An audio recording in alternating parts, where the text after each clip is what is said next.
My own personal view of Hizmet is very positive. I think we need more organizations like Hizmet, not less. I think that the generosity, the charitable works are genuine. That is my feeling. Speak from ignorance, but I make the suggestion that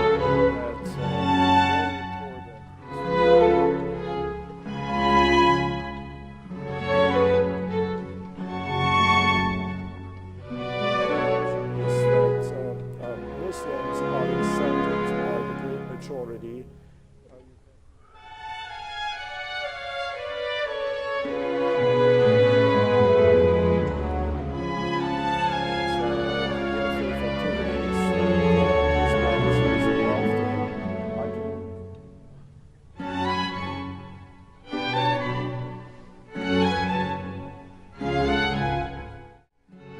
I'm Peter Bechtold. I am a professor currently of political science at Portland State University. And I used to be at the Foreign Service Institute, which is a diplomatic academy of the United States government, a branch of the US Department of State. I was director for Near East and North Africa for 29 years. And I sent approximately 450 American diplomats to Turkey, Ankara, Istanbul, Adana, and for a while to Izmir while the consulate was open. Well, my overall opinion of the Hizmet movement is very positive. I have been studying Turkey for most of my life.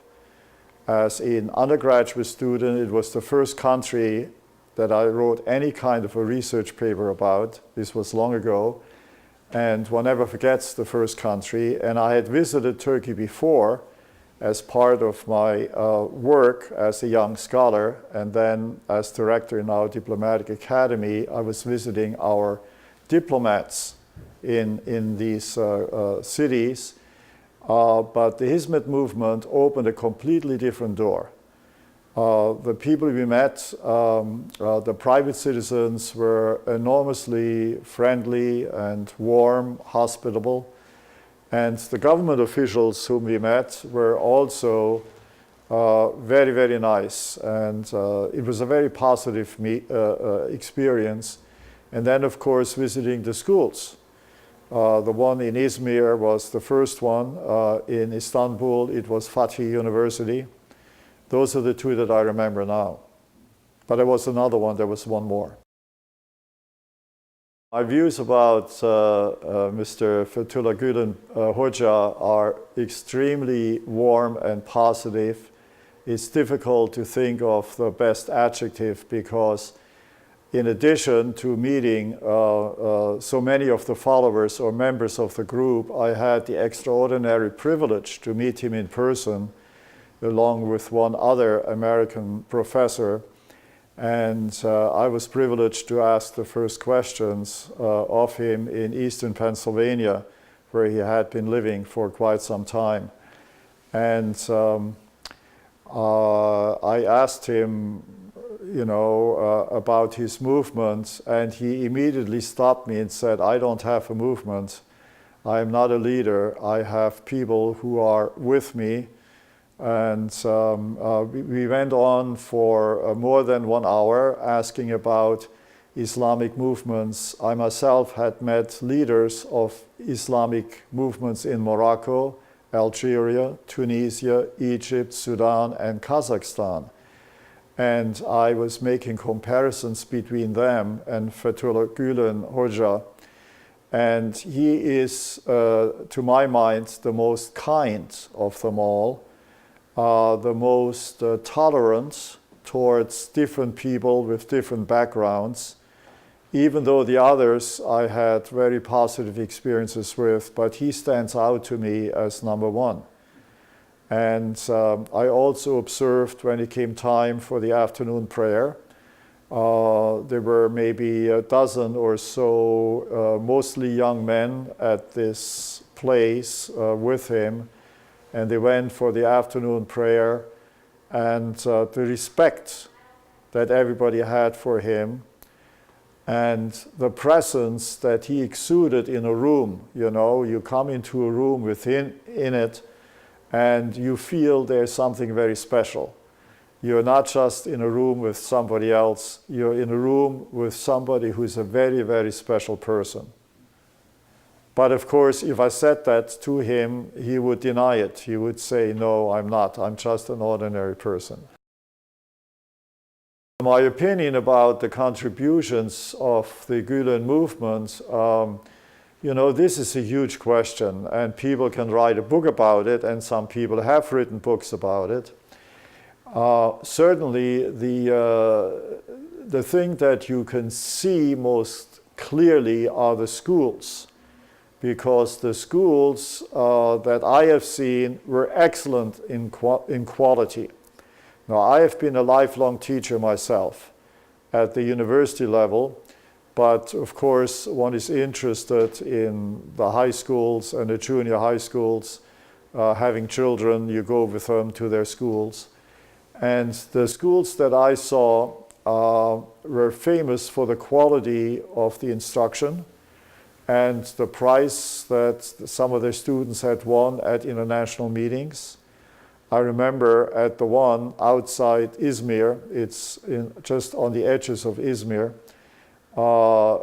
they had won prizes, and Prime Minister Erdogan at the time, he was there presenting the medals to the students that they had brought back from Asia, I believe in mathematics and biology, subjects like this.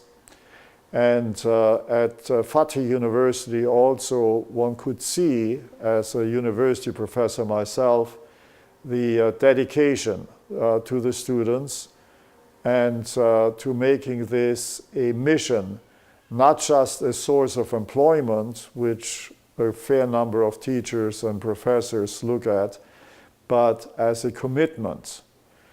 The other half that struck me about the movement is in Turkey, at every place we stopped, and also in Washington, and the day before we went to visit Fethullah Gulen Hoca in New Jersey, we were hosted by a group of individuals, and they were businessmen, and they also had a school in Newark, I believe, which has accomplished a lot in an area of the United States that has a very poor quality of life. Newark is not, you know, it is famous for the fact that there's a lot of poverty in the area.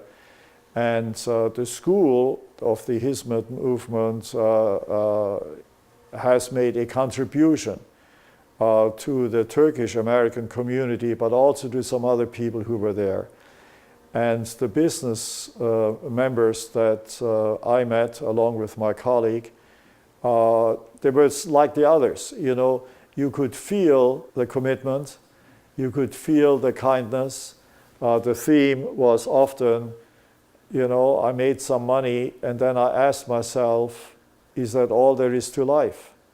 I should do something with that money. I should give back to others who are not as fortunate.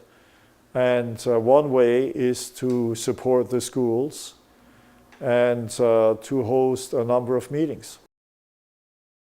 Your question is about the interfaith activities that Hizmet is involved in. I can only speak about two places. One is Portland, and the other one is Washington, D.C. and suburban Maryland. I was active in suburban Maryland. I've participated in Ramadan dinners, iftars during the holy month of Ramadan. In fact, I was invited to be a speaker at one event in the Maryland areas, and they've invited me several times to the Rumi Forum as well.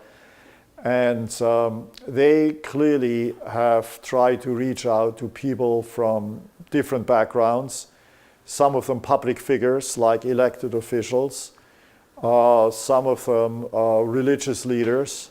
The ones that I have seen were some Christian clergymen. I know here in Portland of a Catholic priest and a Protestant minister whom I saw at this meeting through the Pacifica organization, formerly the Rose Garden Society. Back east, my experience was also that they reached out to people of different backgrounds.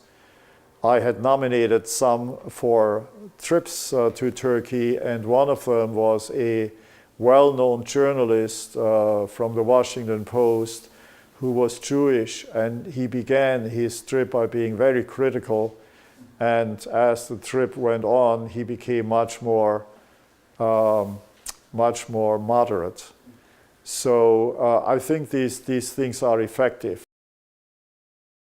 But more recently, I have read a number of articles that seem to be well researched about a split between members, leaders, and followers of the AK party, which is Islamically oriented, and the Gulen movement, which is also Islamically oriented, and that they used to be, years ago, much closer together and may have cooperated together, and that in recent years that this is no longer the case. A kind of a rivalry has come about. I am expected to read all points of view, the positive ones and the negative ones.